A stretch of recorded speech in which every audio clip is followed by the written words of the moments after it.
ডায়াবেটিসে আম কাঁঠাল খাওয়ার সঠিক বৈজ্ঞানিক নিয়ম। Blood sugar control tips Bengali. Sugar রোগীরাও এবার পেট ভরে আম কাঁঠাল লিচু খেতে পারবেন, রক্তে এক ফোঁটাও ব্লাড সুগার না বাড়িয়ে। হ্যাঁ, আপনি ঠিক শুনছেন। ডাক্তারবাবুরা যে ফলগুলোকে আপনার জন্য টাইম বম্ব বলে নিষিদ্ধ করে দিয়েছেন, আজ সেগুলোকে সম্পূর্ণ নিরাপদ করার আসল বৈজ্ঞানিক ফর্মুলা ফাঁস করব। আমরা জানি আম কাঁঠাল লিচু তরমুজ আর কলার মতো হাই গ্লাইসেমিক ইন্ডেক্স যুক্ত ফল নিমেষেই ব্লাড সুগার বাড়িয়ে দেয়। কিন্তু আপনি কি জানেন, ভুল নিয়মে খাওয়া ওই এক ফালি মিষ্টি আম আপনার রক্তের নদীটাকে গোপনে কিভাবে হাজার হাজার ধারালো কাঁচের টুকরোয় বদলে দিচ্ছে, যা বাইরে থেকে বোঝা যায় না, কিন্তু ভেতরে ভেতরে আপনার চোখ, কিডনি আর হার্টকে কুচকুচ করে কাটতে থাকে। আজ আমি আপনার খুব আপনজন হয়ে এমন 5টি শকিং বৈজ্ঞানিক সত্য আর গোপন ডায়াবেটিস বায়োহ্যাকস শেখাবো, যা আজ পর্যন্ত কোনো ডায়াবেটিস ডায়েট চার্ট আপনাকে বলেনি। এই ভিডিওতে আপনি পাবেন মিষ্টির স্বাদ নেওয়ার এবং একই সাথে সুগার নিয়ন্ত্রণে রাখার 100% কার্যকরী জাদুকরী চাবিকাঠি। তাই একটা সেকেন্ডও আনমনা হবেন না, কারণ আজকের একটা ছোট্ট ভুল কাল আপনার শরীরের কোনো একটা অঙ্গকে চিরতরে অকেজো করার ব্লু প্রিন্ট তৈরি করে ফেলতে পারে। চলুন ফলের রাজার মিষ্টি ফাঁদ দিয়ে আসল রহস্য ভেদ শুরু করা যাক। 1. আম, ফলের রাজার মিষ্টি ফাঁদ। চলুন শুরু করি আম দিয়ে। আম খাওয়ার সময় যে তীব্র আনন্দ পান, তার পেছনে রয়েছে একটা অদ্ভুত রাসায়নিক খেলা। আমের গ্লাইসেমিক ইন্ডেক্স বা জিআই হলো 51 থেকে 60-এর মধ্যে। সাধারণ মানুষের জন্য এটা মাঝারি, কিন্তু একজন ডায়াবেটিস রোগীর জন্য এটা একটা লুকানো টাইম বম্ব। কেন জানেন? আমের মধ্যে থাকে এক বিশেষ ধরনের চিনি, যার নাম ফ্রুক্টোজ। আপনি যখন আম চিবিয়ে রসটা গিলছেন, সেই ফ্রুক্টোজ আপনার লিভারে গিয়ে সরাসরি হানা দেয়। এবার একটা অজানা তথ্য শুনুন, যা কোনো দিন শোনেননি। আমরা ভাবি আম খেলে শুধু সুগার বাড়ে, কিন্তু সত্যিটা হলো অতিরিক্ত আম খেলে আপনার লিভারে চর্বি জমতে শুরু করে, যাকে বলে non alcoholic fatty liver disease. আর যখনই লিভারে চর্বি জমে, তখন লিভার ইনসুলিন হরমোনকে চিনতে অস্বীকার করে, ফলে আপনার সুগার চিরকালের জন্য লক হয়ে যায় উচ্চ মাত্রায়। তাহলে কি আম খাওয়া চিরতরে বন্ধ? একদম নয়। এবার শুনুন সেই জাদুকরী উপায়, যা আপনার শরীরে আমের মিষ্টিকে ঢুকতে দেবে কিন্তু সুগার স্পাইক করবে না। এর নাম হলো দ্য প্রোটিন ফ্যাট শিল্ড বা প্রোটিন ও ফ্যাটের বর্ম। যখনই আম খাবেন, তার ঠিক 5 মিনিট আগে বা আমের সাথে 5টা বাদাম অথবা 3 চামচ টক দই খেয়ে নিন। রূপকটা বুঝুন। আমের চিনি যদি একটা স্পোর্টস কার হয়, যা 100 কিলোমিটার গতিতে রক্তে ছুটতে চায়, তবে এই বাদাম আর টক দই হলো রাস্তার স্পিড ব্রেকার। ফ্যাট আর প্রোটিন আপনার পাকস্থলী খালি হওয়ার প্রক্রিয়াকে অত্যন্ত ধীর করে দেয়, ফলে আমের চিনি রক্তে হুট করে না ঢুকে ফোঁটা ফোঁটা করে প্রবেশ করে। দারোয়ান ইনসুলিন তখন অনায়াসে সবাইকে ঘরের ভেতরে জায়গা করে দিতে পারে। আর একটা কড়া নিয়ম, আমের কখনো জুস, আমসত্ত্ব বা স্মুদি বানিয়ে খাবেন না। আমকে কামড়ে খান, তার ভেতরের প্রতিটা ফাইবার বা আঁশ যেন আপনার দাঁতে কাটা পড়ে। ওই আঁশগুলোই হলো চিনির প্রধান শত্রু, তারা চিনিকে বেঁধে রাখে। বাঙালির আরেক প্রিয় ফল কাঁঠাল। কাঁঠালের গন্ধ পেলেই মনটা কেমন চনমন করে ওঠে, কিন্তু ডায়াবেটিস রোগীদের কাছে কাঁঠাল যেন সাক্ষাৎ জম। কাঁঠালের জিআই প্রায় 58 থেকে 60, কিন্তু এর চেয়েও ভয়ঙ্কর হলো এর গ্লাইসেমিক লোড। কাঁঠালের এক একটি কোয়া যেন কার্বোহাইড্রেটের এক একটা ঘনীভূত ক্যাপসুল। আপনি যখন 4-5 কোয়া কাঁঠাল খাচ্ছেন, আপনি অজান্তেই এক থালা ভাতের সমপরিমাণ ক্যালোরি আর চিনি নিজের পেটে চালান করে দিচ্ছেন। কিন্তু কাঁঠালের এমন একটি গোপন তথ্য আছে, যা শুনলে চিকিৎসকরাও চমকে যান। কাঁঠালের কোয়ায় যে চিনি আছে, তার প্রতিষেধক লুকিয়ে আছে কাঁঠালেরই ভেতরে। হ্যাঁ, আমি কাঁঠালের বীজের কথা বলছি। বৈজ্ঞানিক গবেষণায় দেখা গেছে কাঁঠালের বীজে রয়েছে প্রচুর পরিমাণে রেজিস্ট্যান্স স্টার্চ এবং বিশেষ কিছু ফাইটো নিউট্রিয়েন্টস, যা আপনার অন্ত্রের ভালো ব্যাকটেরিয়াদের খাবার যোগায় এবং ইনসুলিনের কার্যকারিতা প্রায় 30% বাড়িয়ে দেয়। তাহলে কাঁঠাল খাওয়ার বাস্তবমুখী ও বুদ্ধিদীপ্ত সমাধানটা কি? একে আমরা বলি কার্বোহাইড্রেট সোয়াপিং বা শর্করার অদল বদল। যদি আপনার আজ বিকেলে 4 কোয়া কাঁঠাল খাওয়ার তীব্র ইচ্ছে হয়, তবে দুপুরের খাবার থেকে ঠিক 4 চামচ ভাত বা একটা আস্ত রুটি সম্পূর্ণ বাদ দিয়ে দিন। অর্থাৎ আপনি আপনার শরীরকে যে শর্করাটা ভাত থেকে দিতেন, সেটা দিলেন কাঁঠাল থেকে। শরীর নতুন কোনো বাড়তি চাপ পেল না। আর কাঁঠাল খাওয়ার ঠিক আগে 1 গ্লাস জলে 1 চামচ চিয়া সিড বা ইসবগুলের ভুসি গুলে খেয়ে নিন। এই ফাইবার আপনার পেটের ভেতরে গিয়ে একটা আঠালো জেল তৈরি করবে, যা কাঁঠালের অতিরিক্ত চিনিকে স্পঞ্জের মতো শুষে নেবে এবং মলদ্বারের মাধ্যমে শরীর থেকে বের করে দেবে, রক্তে মিশতেই দেবে না। লাল টুকটুকে রসালো লিচু একটা মুখে দিলে হাত আর থামতে চায় না। 10টা, 15টা, 20টা কখন যে পেটে চলে যায় আমরা নিজেরাও জানি না। লিচুর গ্লাইসেমিক ইন্ডেক্স 57, কিন্তু লিচুর ক্ষেত্রে একটা অত্যন্ত শকিং এবং বৈজ্ঞানিক সত্য আপনাকে জানতে হবে, যা আপনার জীবন বাঁচাতে পারে। লিচুর মধ্যে একটা অদ্ভুত প্রাকৃতিক টক্সিন বা বিষ থাকে, যার নাম হাইপোগ্লাইসিন এ। আপনি যদি খালি পেটে অর্থাৎ দীর্ঘক্ষণ না খেয়ে থাকার পর একসঙ্গে অনেকগুলো লিচু খেয়ে নেন, তবে এই কেমিক্যালটি আপনার শরীরের লিভার থেকে নতুন গ্লুকোজ তৈরির প্রক্রিয়াকে সম্পূর্ণ স্তব্ধ করে দেয়। এর ফলে রক্তের সুগার হুট করে এত নিচে নেমে যেতে পারে যে মানুষ অজ্ঞান পর্যন্ত হয়ে যেতে পারে। আবার অন্যদিকে ভরা পেটে খেলে ফ্রুক্টোজ সুগারকে রকেটের গতিতে বাড়িয়ে দেয়। অর্থাৎ লিচু হলো একটা দুধেরই তলোয়ার। তাহলে লিচু ভালোবাসেন যারা, তারা কিভাবে খাবেন? এর জন্য একটা অদ্ভুত কিন্তু 100% কার্যকরী উপায় হলো অ্যাপেল সাইডার ভিনিগার প্রোটোকল। লিচু খাওয়ার ঠিক 15 মিনিট আগে 1 গ্লাস ঈষদুষ্ণ জলে 1 চামচ অ্যাপেল সাইডার ভিনিগার মিশিয়ে খেয়ে নিন। ভিনিগারে থাকা অ্যাসিটিক অ্যাসিড আপনার শরীরের পেশিগুলোকে একটা স্পঞ্জের মতো তৈরি করে। ফলে লিচু খাওয়ার পর যে চিনিটা রক্তে আসে, তা রক্তের নদীতে না ভেসে সরাসরি পেশির কোষে গিয়ে শক্তি হিসেবে জমা হয়। আর একটা ইউনিক রেসিপি বলি, লিচু কখনো একা খাবেন না।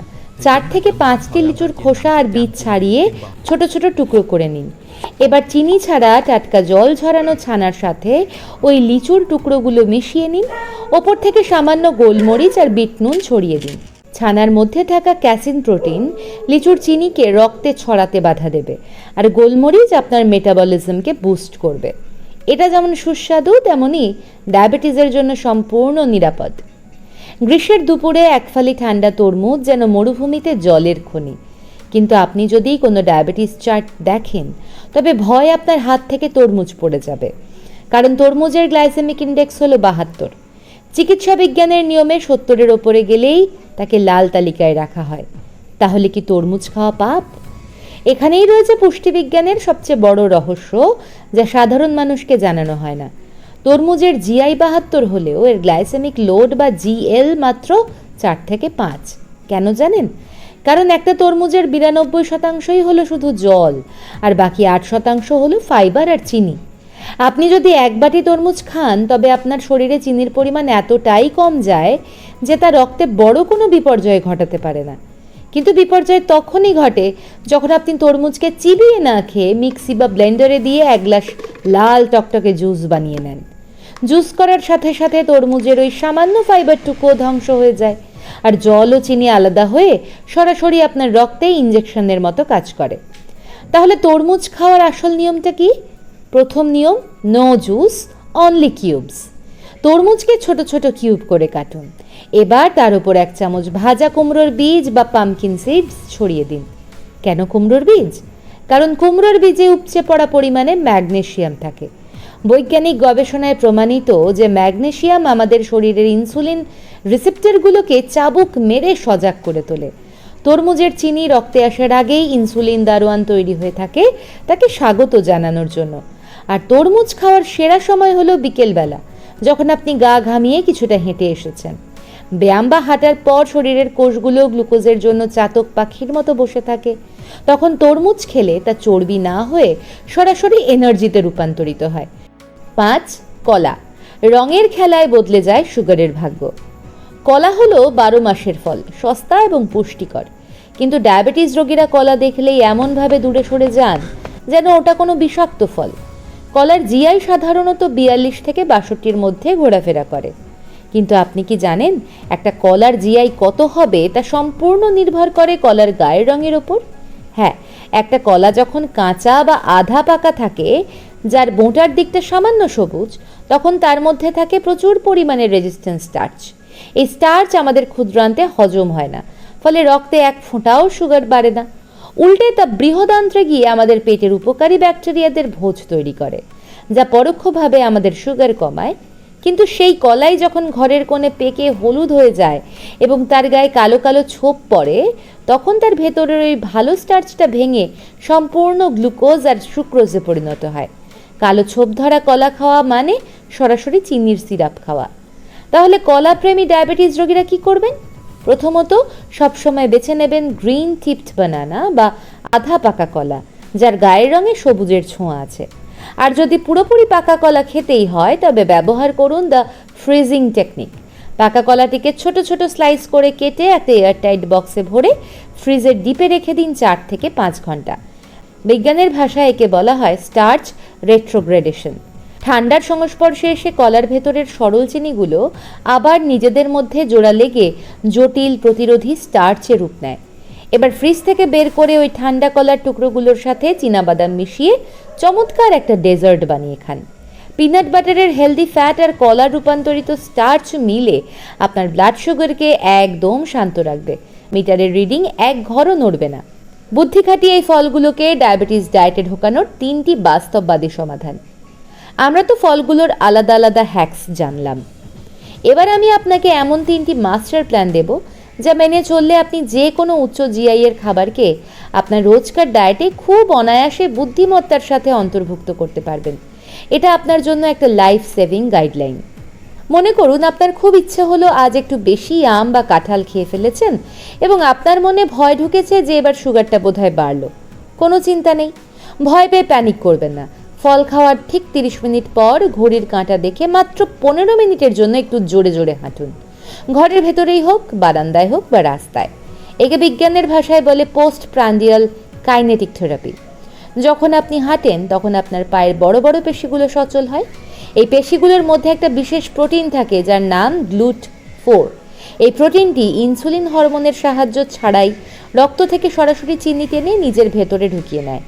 অর্থাৎ আপনি আপনার হাঁটার মাধ্যমে ইনসুলিনের ওপর থেকে সমস্ত চাপ কমিয়ে দিলেন। আপনি একটা ফল কখন খাচ্ছেন সেটা নির্ধারণ করে আপনার সুগারের ভাগ্য। ভুলেও কখনো সকালের ব্রেকফাস্টে বা দুপুরের ভারী ভাতের পর ডেজার্ট হিসেবে ফল খাবেন না। ফল খাওয়ার আদর্শ সময় হলো বেলা 11টা অথবা বিকেল 4টে থেকে 5টা, যখন আপনার পেট আধো খালি থাকে। আর খাওয়ার ক্রমটা কেমন হবে? প্রথমে খাবেন ফ্যাট বা প্রোটিন, যেমন বাদাম বা দই। তার ঠিক 5 মিনিট পর খাবেন ফলটি। একে বলে সিকোয়েন্স ইটিং। এই নিয়মে খেলে শরীরের পরিপাকতন্ত্রে একটা সুরক্ষা জাল তৈরি হয়, যা ফলের অতিরিক্ত শর্করাকে রক্তে একবারে উছলে উঠতে দেয় না। প্রকৃতি আপনাকে সব ফল দিয়েছে আনন্দ করার জন্য, কিন্তু লোভ সামলানোই আসল পরীক্ষা। আর যদি আপনি আম খান, তবে আজকের দিনে আপনার জন্য কাঁঠাল, লিচু বা কলা নিষিদ্ধ। আবার কাল যদি আপনি তরমুজ খান, তবে আম থেকে দূরে থাকুন। দিনে যে কোনো একটি ফলকে বেছে নিন এবং তার পরিমাণ যেন কোনোভাবেই 100 থেকে 150 গ্রামের বেশি না হয়। আপনার প্লেটে ফলের পরিমাণ হবে আপনার হাতের তালুর 1 চিলতের সমান। ভিডিওর একদম শেষ প্রান্তে এসে আপনার খুব প্রিয়জন হিসেবে একটা কথা মন থেকে বলতে চাই। ডায়াবেটিস কোনো জেলখানার কয়েদি জীবন নয় যে আপনাকে সারা জীবন শুধু তেতো করলা আর উচ্ছে খেয়ে বেঁচে থাকতে হবে। জীবনটা উপভোগ করার জন্য আর প্রকৃতির এই মিষ্টি ফলগুলো আপনার জন্যই তৈরি হয়েছে। শুধু অভাব ছিল সঠিক জ্ঞানের। আজ যে বৈজ্ঞানিক সত্যগুলো, যে ফুড পেয়ারিং বা কম্বিনেশনের কথা আপনি জানলেন, সেগুলো আজ থেকেই আপনার জীবনে প্রয়োগ করা শুরু করুন। কাল সকালে যখন ফল খাবেন, তখন অপরাধ বোধ নিয়ে খাবেন না, মনে কোনো ভয় রাখবেন না। কারণ মনের ভয় আর স্ট্রেস আপনার শরীরে কর্টিসল হরমোন বাড়ায়, যা ইনসুলিনকে আরও দুর্বল করে দেয়। তাই মনের আনন্দে মুখে হাসি নিয়ে সঠিক নিয়ম মেনে ফলের স্বাদ নিন। আপনার শরীর ভালো থাকুক, আপনার রক্তের নদীটা সুস্থ ও স্বচ্ছ হয়ে বয়ে চলুক, এই কামনাই করি। আজকের এই তথ্যগুলো যদি আপনার মনে একটুও সাহসের আলো জ্বালিয়ে থাকে, তবে আপনার সেই সব প্রিয়জনদের সাথেও এটা শেয়ার করুন যারা সুগারের ভয়ে ফল খাওয়া ছেড়ে দিয়েছেন। ভালো থাকুন, সুস্থ থাকুন। দেখা হবে পরের ভিডিওতে।